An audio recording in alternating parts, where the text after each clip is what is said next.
Los grandes pensadores y Dios.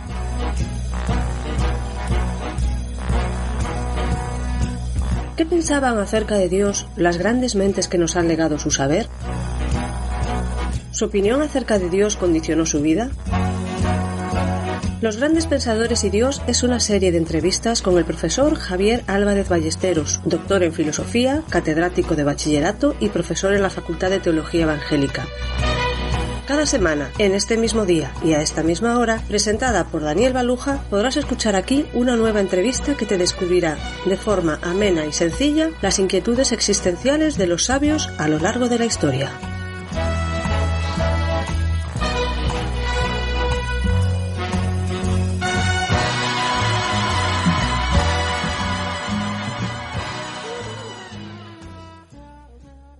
Bueno, comenzamos entonces nuestro tiempo de los grandes pensadores y Dios, y naturalmente con la presencia imprescindible aquí de Javier, que es el que conduce las ideas. Y hoy tenemos una pregunta así para empezar, y la pregunta se refiere a un periodo de la historia y de las ideas. Javier, ¿qué fue la Ilustración? Algunos por ahí oí decir que era algo como empezar a pensar por uno mismo, pero tiene que ser mucho más que eso. ¿Qué fue la Ilustración? Bueno, pues la Ilustración es la culminación de la modernidad. Verdaderamente es ese aprender a pensar por uno mismo, soltarse a pensar por uno mismo, y significa desde el punto de vista histórico la cima de todo ese movimiento que llamamos modernidad, que empieza en el Renacimiento, cuando se pasa del teocentrismo al antropocentrismo, el hombre empieza a ser el centro del pensamiento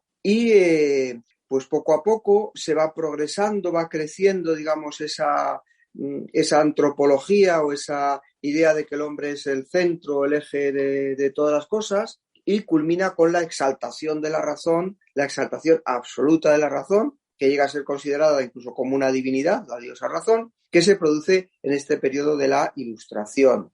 Una característica muy importante es la idea de progreso, que gracias a la razón, que gracias al conocimiento, pues se va a producir, digamos, un perfeccionamiento del hombre. Progreso que va ligado al optimismo, un optimismo en todos los ámbitos de la vida, un optimismo, por supuesto, científico, filosófico, pero incluso un optimismo social. Es decir, a partir de ahora, la humanidad va a caminar por la senda segura de la razón, va a alejarse del oscurantismo que caracterizaba a las épocas anteriores de la historia, y vamos a entrar en la época, en el siglo, que se llama así también la Ilustración, el siglo de las luces. Y entonces esto es la Ilustración. Eso quiere decir, vamos, por lo que has dicho está bastante claro, que empezó a aparcarse a Dios. Podemos decir que sí, porque en un primer momento, en el Renacimiento, veíamos que los humanistas del Renacimiento eran personas de unas raíces cristianas muy profundas. La mayor parte de los humanistas renacentistas eran cristianos. Pero ahora, en la época de la Ilustración, Dios ha sido relegado a un segundo lugar, y en algunos casos termina por considerarse casi que es innecesario. Parece una especie de Dios natural, de Dios racional, pero no es ya ni mucho menos el Dios de la Biblia o el Dios en el que se había creído en la Edad Media, sino que es una especie de ente o de ser supremo que pone el universo en marcha, pero luego no es necesario para nada. Es un Dios que se limita a la mera razón. Dios es el equivalente de la razón prácticamente. Entonces, ¿qué repercusiones tuvo ese periodo para el mundo de los pensadores, de los filósofos? Pues aquí en la Ilustración lo que vamos a ver es que se produce el triunfo definitivo, digamos, del conocimiento humano sobre la creencia, sobre la fe. Y se va a producir una síntesis. Veíamos en un programa anterior cómo después del Renacimiento había habido dos grandes movimientos de pensamiento. Unos se llamaban racionalistas, que consideraban que todo el conocimiento se fundamentaba en la razón, y otros que se llamaban los empiristas, que decían que todo el conocimiento se fundamentaba en la experiencia, en el conocimiento que arranca de los sentidos. Entonces, lo que hacen los ilustrados es unir estos dos sistemas previos. Y van a decir que todo conocimiento es una síntesis, es una suma de, digamos, racionalismo más empirismo. Es decir, el conocimiento es un conocimiento que se basa única y exclusivamente en la razón, pero una razón que tiene su punto de arranque en la experiencia. Entonces, lo más importante de esta gnoseología o de esta teoría del conocimiento ilustrada, pues es que el conocimiento, la razón, el saber, la ciencia, se separa absolutamente de la fe. Aquí la fe no tiene nada que decir, todo conocimiento es razón que se apoya en el conocimiento que nos proporciona la ciencia basada en los sentidos. Al parecer, los llamados enciclopedistas tuvieron un papel destacado en ese periodo de la Ilustración. ¿Quiénes eran los principales enciclopedistas y qué es eso de la enciclopedia que ahora mismo, aparte de la Wikipedia, creo que han desaparecido todas? Bueno, pues podemos decir que la enciclopedia fue la madre de la Wikipedia. La enciclopedia pues es el antecesor directo, el antecesor en papel de este conocimiento que ahora nos aparece en medios informáticos, ahí en la nube, en la red. Y fue la producción más interesante del periodo ilustrado, y la palabra enciclopedia viene del griego. Kyklos significa círculo, de ahí la palabra bicicleta, también tiene ciclos, y paideia, que significa educación. Entonces, la palabra enciclopedia vendría a significar como un ciclo o un recorrido o un panorama de la educación. Esta idea que tenían los enciclopedistas o los ilustrados de un progreso en el conocimiento humano, que el conocimiento había avanzado muchísimo, pues se plasma en esta obra en la que se recogen artículos sobre todas las ciencias y las artes. Ahí aparece reflejado todos los avances del conocimiento humano, y los enciclopedistas, pues D'Alembert, Diderot, Voltaire, pues escriben artículos con un carácter fundamentalmente divulgativo para que la gente pueda acceder a estos conocimientos, pues algunos de ellos antiguos, pero muchos de ellos también conocimientos recientes que son resultado del desarrollo de la ciencia y de la técnica, que es cierto que en el siglo XVIII, que es el siglo de la Ilustración, pues se han producido de una manera extraordinaria. Entonces los enciclopedistas resumen, recogen, aglutinan todo este saber en una obra magnífica, donde se intentan integrar, donde se intentan sumar pues descubrimientos de ciencias, pero también de artes y de la técnica. Hay tratados o artículos sobre la agricultura, sobre botánica, sobre todas las ramas posibles del saber. Eso es la enciclopedia. Lo que ha seguido siendo después, que ahora hay menos enciclopedias en papel, es una lástima, pero bueno, pues tenemos la posibilidad de consultar este gran arsenal, digamos, de conocimiento humano a través de Internet, de la Wikipedia y de otras herramientas también. De alguna manera, esto a lo mejor se sale del tema, ¿estuvo conectada la revolución industrial con el surgimiento de la Ilustración o viceversa? Sí, lo que se ha producido ciertamente es un avance muy importante en la ciencia y en la tecnología. Pensemos que se ha desarrollado la mecánica de Newton. Esto es una obra importantísima.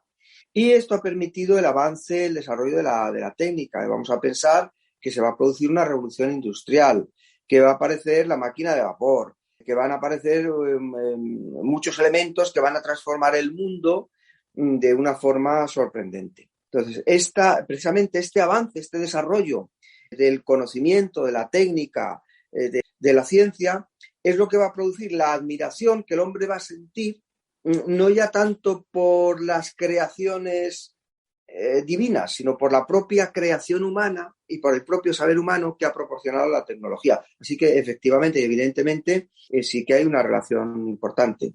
Si tuviésemos que destacar a alguno de estos enciclopedistas o de este periodo de la Ilustración, un filósofo notable, ¿a quién mencionarías tú? Bueno, es verdad que hay muchos que se podrían citar y que pueden ser interesantes, quizá un Voltaire o hay, en fin, autores de enciclopedistas que puedan ser muy relevantes. Pero yo citaría un pensador de la filosofía alemana, de la Ilustración alemana, que fue Immanuel Kant. De ese todo el mundo habla de él y habla mucho. Que si quieres te resumo la filosofía de Kant un poco. Me preguntas sobre el propio Kant.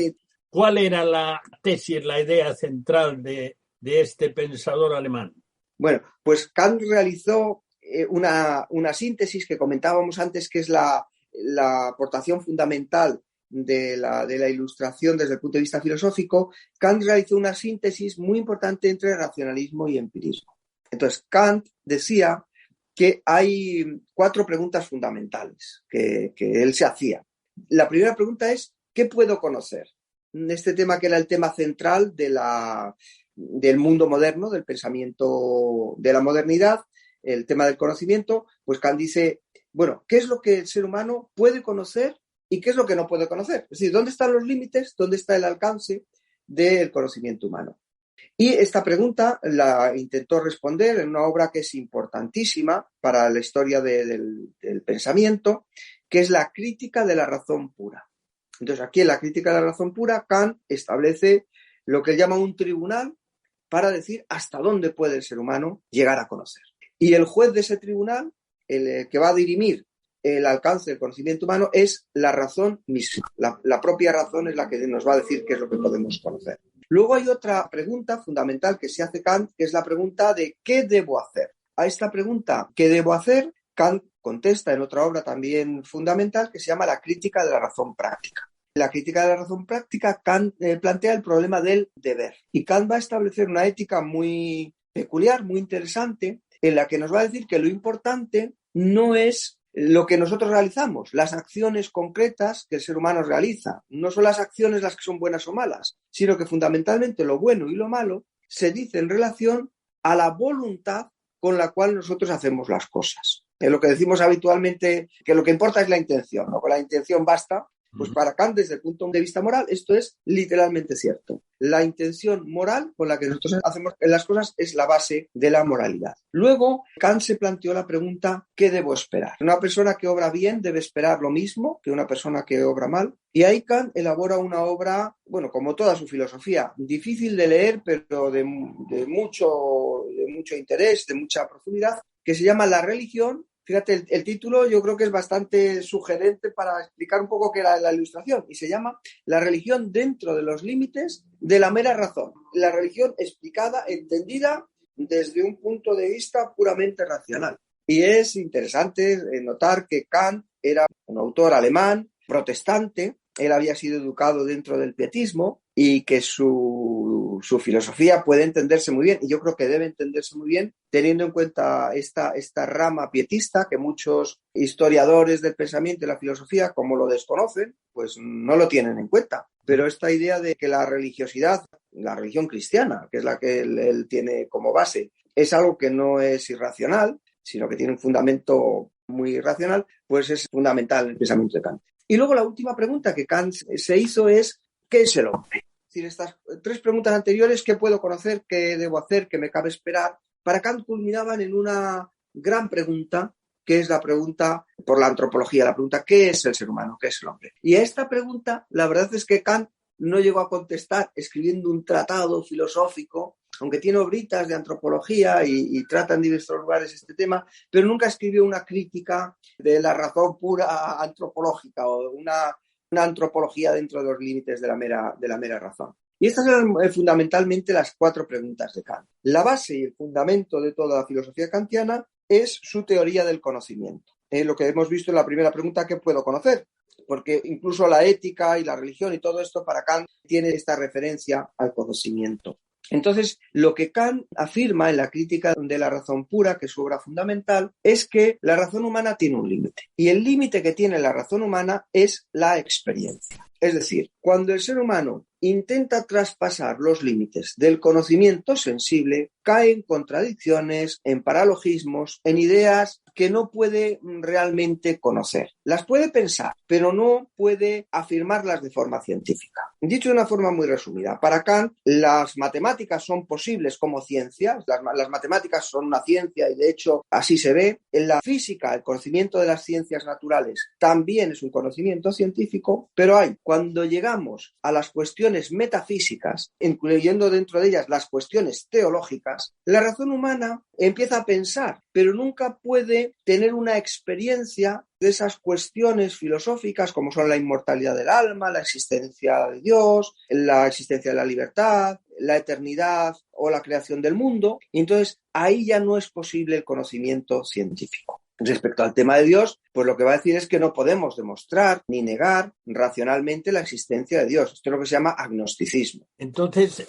quiere decirse que ese pensamiento que se ha ido desarrollando y reafirmando y asentándose en la sociedad de nuestros días tiene bastante que ver con este pensador alemán. Pues efectivamente, no se puede entender el mundo actual, es decir, el mundo que hay a partir de la Ilustración, no se puede entender sin esta referencia a Kant. El mundo del pensamiento, el mundo del conocimiento y también de la cultura, digamos, es el telón de fondo sobre el que se mueve nuestra sociedad. Es este mundo que ya no es un mundo aristotélico, no es un mundo centrado en los objetos, sino es un mundo que ha arrancado no de la realidad externa al hombre, sino de la propia capacidad de conocimiento del hombre. Entonces, es justamente lo que tú decías. Dios ya no se hace necesario.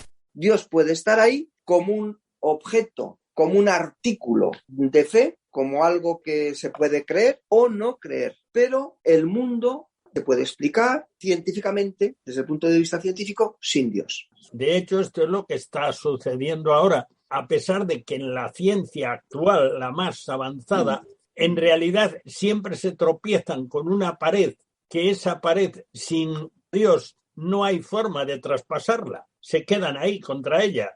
Es decir, no pueden razonar más allá porque les falta algo que no figura en su forma de pensar y lo eluden. Efectivamente, porque en el fondo no se nos puede quitar de la vista, no podemos olvidar que esta opción es una opción filosófica, que es la opción filosófica de Kant, que es la opción filosófica de la Ilustración, pero no por esto es la verdad absoluta e indemostrable. Es decir, el hombre de la Ilustración y los que vienen después, siguiendo la Ilustración, apuestan por la razón autónoma. Es decir, son personas que dicen, yo creo solo en la razón. Pero ojo, decir yo creo solo en la razón es una declaración de fe. La creencia solo en la razón no es un artículo racional, es una opción de fe. Y yo puedo decir, yo creo en la fe, pero creo también en la razón. Es mi opción ante la vida, pero es una opción, digamos, que podemos indagar detrás de ella también sus fundamentos racionales. ¿Por qué el hombre de la Ilustración cree solamente en la razón? Pues él puede explicar por qué lo hace, pero es una filosofía. ¿Por qué un pensador creyente del siglo XXI, además de la razón, apuesta por la fe? Pues escúchale, porque también puede dar sus razones. Una de ellas sería que la razón es insuficiente para explicar las realidades últimas. Y esto de que la razón no llega a explicar las realidades últimas, ya lo había dicho el pensador más relevante de los Ilustrados, que fue Kant. Es que la razón tiene cuestiones que no puede dejar de plantearse porque están inscritas dentro de su propia naturaleza, pero que por otro lado tampoco las puede contestar, decía Kant, porque están más allá de los límites de esa capacidad racional. Entonces, el hecho de que estén más allá de los límites de esa capacidad racional no quiere decir que no sean para el ser humano preguntas no ya importantes, sino las preguntas más importantes, importantísimas, como cuál es el sentido de la vida, cómo fundamentar los valores, si existe o no existe una vida después de esta, si hay o no un juicio de nuestras acciones, si existe o si no existe Dios. Estas cuestiones son muy importantes. Y Kant decía, aunque Kant decía que la metafísica no es posible como ciencia, Kant entendía que detrás de cada científico hay unas ideas o unas creencias que son de naturaleza metafísica. Y entonces, estas ideas hacen como marco de referencia al cual el ser humano refiere todos sus conocimientos. Es decir, la ciencia nos va a decir lo mismo a un creyente que a un ateo. Ahora, ¿cómo nosotros interpretamos, y ahí entra en juego la teología y la fe y la razón? Claro, no es una razón científica, es otra razón, es una razón explicativa de todo, pues cómo un científico ateo o cómo un científico cristiano enmarcan esos avances, esos resultados, esos conocimientos de la ciencia, pues va a ser diferente en un lugar y en otro. Sí, aunque ahora mismo hay un problema muy grave y es que hay un entorno de poder que tiene una filosofía que ahora se llama lo políticamente correcto y como te salgas de ahí,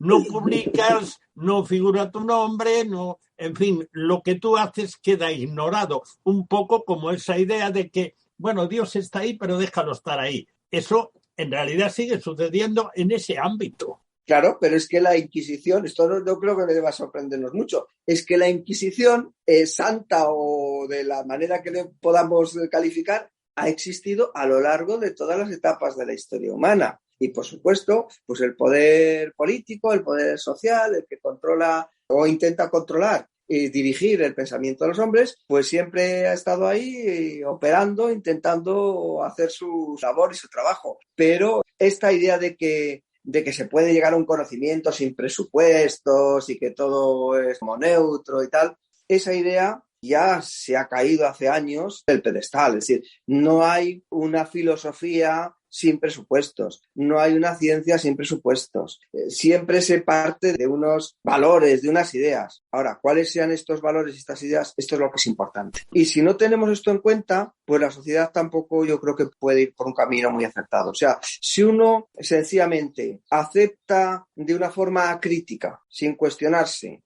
lo que desde el poder, lo que desde las instancias culturales, sociales y demás le están vendiendo, pues vamos mal. Es decir, si acabamos con la capacidad del hombre de reflexionar, que no vamos a acabar con ella, pero si consiguiéramos hacerlo, habríamos acabado con la humanidad. O sea que tenemos que volver a una buena ilustración, a pensar. Pues eso es lo que decía Kant. Atrévete a pensar por ti mismo. No te creas algo porque te lo hayan dicho doctores de la Edad Media. Pues ahora yo creo que habría que hacer lo mismo. No te creas algo sencillamente porque es lo que de manera machacona te están repitiendo desde los medios de comunicación, desde los institutos, desde el poder, desde los anuncios de la televisión, desde las series, desde las películas. Pues no tienes por qué creértelo. Atrévete a pensar por ti mismo, indaga, investiga. Esa capacidad de toda la ilustración, esta idea de la crítica del conocimiento es una idea muy, muy importante. Por cierto, no ajena al pensamiento español. Ahí tenemos una gran obra, El Criticón, y tenemos en España también una tradición de pensamiento crítico, el mismo Jovellanos, del teatro crítico universal, de invitar al hombre a analizar aquello que se le ofrece como verdadero y dice, bueno, vamos a ver si realmente esto que se me ofrece como verdadero lo es o no lo es. Tú nos has ido soltando términos que para el común de los que escuchan el programa seguro se dicen eso que es. Por ejemplo, has mencionado metafísica. Para los de a pie, ¿qué es la metafísica? El nombre viene de la ordenación de unos escritos que hizo Aristóteles, que eran los escritos que aparecían después de los libros de la física. Ese nombre, metafísica, que significa lo que está más allá de la física, pues después tuvo mucho éxito, porque realmente la metafísica es un saber que intenta ir más allá del conocimiento proporcionado por la ciencia física, por lo que nos ofrecen los sentidos. Es un intento de racionar acerca de la causa última de las cosas. Eso sería la metafísica, un intento de buscar el ser de las cosas. No el ser de un objeto particular, sino la metafísica es el estudio del ser en general. Y nos has dejado dos que en realidad son la misma: agnosticismo y gnosticismo. ¿Qué es eso? Bueno, pues agnosticismo sería la postura esta defendida por Kant y otros muchos, que lo que van a decir es que no se puede demostrar racionalmente la existencia o inexistencia de Dios. Es decir, el agnosticismo no dice si Dios existe o no existe. Lo que dice sencillamente es que Dios no es un objeto accesible. La demostración de la existencia de Dios no es no es una verdad accesible al conocimiento humano. Por tanto, significa no sé, no sabe, no contesta. Mientras que el gnosticismo, que era una herejía que ya aparece en los primeros siglos del cristianismo, significa lo contrario. El gnosticismo era una postura filosófica que sostenía que el conocimiento racional era superior a la fe. Hay una cuestión que tiene directamente que ver con esto, que es lo que dice el apóstol Pablo en el capítulo 1 de la epístola a los romanos, y él dice: lo que de Dios se conoce les es manifiesto, y está dirigiéndose a los hombres de ciencia o a los filósofos, a los sabios, a los pensadores. Quiere decir que Pablo da a entender aquí, en estas palabras, y era un hombre académico también, él da a entender aquí que la existencia de Dios es palpable, es posible percibirla por la propia experiencia o por la propia razón en función de las cosas que conoce, que examina, que estudia, y creo que se está refiriendo a los hombres de ciencia. ¿Cómo lo ves o cómo se ve desde esa situación en la cual Dios está ahí, pero déjalo estar?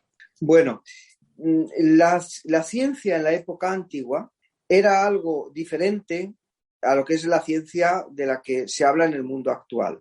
Entonces, la ciencia en el mundo antiguo tenía que ver con el conocimiento último de las cosas, el porqué de las cosas.